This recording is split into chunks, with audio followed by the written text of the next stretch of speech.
Aba, siyempre. Alam nyo ba, guys, kami talaga mga Hilongga, alam nyo kung bakit. Siyempre, si Radi, kababayan ko yan. Isa pa, at nakilala lang niya ako dito sa 8B. So, kababayan ko, Kabangkalan, Negros Occidental, si Radi. Pero si Radi at nakatapos siya sa pag-aral. No? Ah, swerte nga, no? Swerte. Swerte lang sa magkaroon ng magandang pamilya. Si Radi ay bilang isang abogada. Ang iyang boyfriend ay engineer. Pero sa next month, ikakasal na sila. Ay, so mabait si Rada. Ang gusto ni Rada yung may nahuli na siyang tics sa boyfriend niya na mayroon nagsabi daw doon na babae na ang tawag doon ay Honey. Honey, kailan ba tayo makita ulit? Siyempre nasaktan si Rada. Pero si Rada ay mabait bilang isang abogada at kailangan patawarin niya ang boyfriend niya.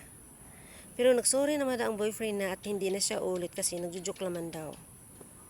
Kung maari lang, sabi ni Rada, ayaw ko yung joke-joke. Gusto ko yung totohanan. Dahil sabi ni Rada, nakishare siya sa mga kwento, gusto niya love forever. Ayaw niyang may sabit. At gusto niya maayos bilang isang pamilya. At gusto niya mabuo ang pamilya. Oo nga, Rada. Good evening everyone. Oh, welcome to my vlog. Yes. Mabait nga talaga si Rada. Okay. Alam niyo bakit, guys? Si Rada ay bilang isang abogada, 2 years na naging abogada siya. Pero ang sabi niya, patawarin naman daw yung boyfriend niya. Patawarin naman daw dahil mabait nga daw siya bilang isang abogada. Kung maaari lang, wag na ulitin. Pag ulitin lang daw ulit, goodbye. Sabi ni Rada. Si Rada ay bilang may kaya sa buhay ng isang pamilya. Naging abogada siya dahil ginagamit niya ang isip ng damdamin ng pamilya niya at gusto ni Rada at mayroon siyang pinag-aralan na pangarap nga daw talaga niya abogada. Okay. Si Rada, ang ibang mga kapatid niya at mayroon siyang kapatid ng 2 engineer. Mayroon din siyang kapatid ng 2 teacher. So, 5 sila magkapatid. Pang-5 si Rada. So, bilang isang bunso si Rada. Pero ang edad niya ay 43. So, lahat nga sila may mga edaranan, no? Pero si Rada, grabe. Ang bait na bilang isang abogada. Sa iba yan, di pwede yan. Hindi yan patawarin yung jowa niya kung nagkamali. Kung kagano ka, sobrang bait ni Rada. Ayan. Pero sabi ko ni Rada, pwede namang patawarin yung tao. Siyempre. Bakit hindi patawarin? Siyempre, mabait si Rada, guys. So, swerte lang. Swerte yung naging boyfriend niya. Si Rada ay magpatawad ng isang tao. Oo naman, no? Siyempre.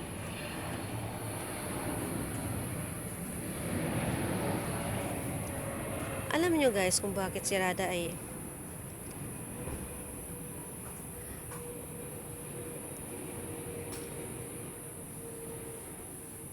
nadamdaman kong ugali niya, parang ako na-realize ko na marunong ako mapatawad ng isang tao at marespeto.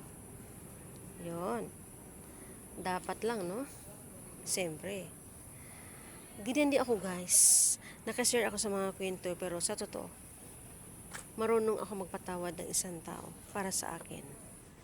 Yon. So, yan na Rada. Tawagin lang natin ang boyfriend niya ay bilang isang engineer. Ang pangalan ay si Wari. Hi Wari, Wari. Good evening everyone. Wari. Yan, ang sabi ng girlfriend mo si Rada ay magpakasal na kayo sa next month. Ang sabi niya, mabait naman daw siya, patawarin ka daw niya. Huwag lang magkamali ulit kasi magkamali ka daw ulit, hindi ka na patawarin ng ni Rada bilang isang abogada. Ayan. Sana all. Alam mo, si Rada ay bilang isang abogada pero mabait. Mabait siya para sa akin. Yan. Alam mo si Rada kung bakit guys, bilang isang abogada ay parang ako lang. Kasing katawan lang kami. Kasi meron siyang picture, sinisinya niya sa akin. Yun. So, kababayan ko si Rada at Kabangkalan, Negros Occidental. Siyempre, karamihan sa mga Hilongga, as in, malalambing talaga kami guys. So, pamilya kami ng mga Hilongga. Totoo yan guys. Yan. Oo nga no. Parang ako nga, si Rada, parang ako din ang ugali din eh. Mapapatawad ng isang tao. Siyempre, dapat lang no. Tsaka, tanungin ko sarili ko, bakit pag isa lang mahal. Hindi pwede yung iba-iba. Yan, si Rada at magandang kwento niya sa akin. Ang haba ng kwento niya sa akin at sabi ni Rada, halos kasing pare daw kami ugali. Sabi ko, oo nga, sana all, sabi ko sa kanya. Kailang isang abogada lang siya. Siyempre, abogada siya eh. Ako bilang isang sibilyan, alam niyo bakit guys? Hindi ako nakatapos sa pag-aaral. Yan. Si Rada ay bilang isang abogada, good luck. Yun, so mabait naman pala ang boyfriend mo eh. So nag-text sa akin, oo nga daw, magpakabait na daw siya sa iyo. Kaya, gano'n lang kasimple. Magmahalan na kayo, wag na kayo mag-away. Siyempre, pag-usapan ang problema nandyan lang, guys, at hindi nawawala. Ayan.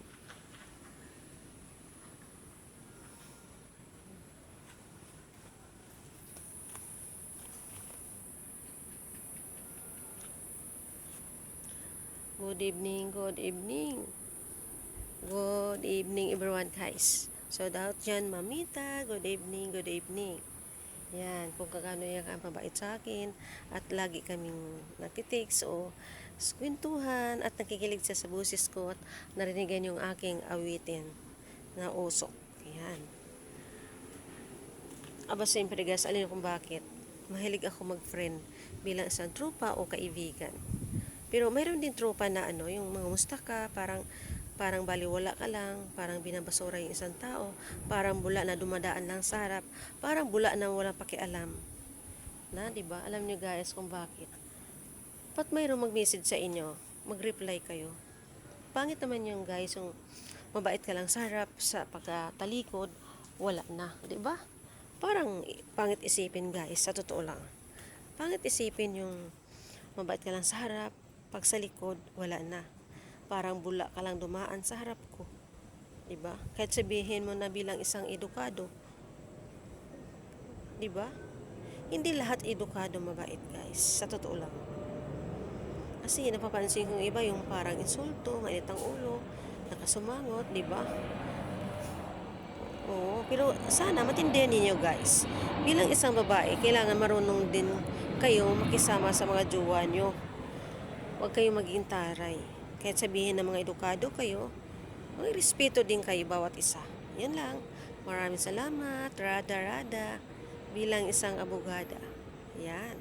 Alin nyo bakit guys, ngayong buwan, halos abogada ang mga kausap ko. Kung kagano.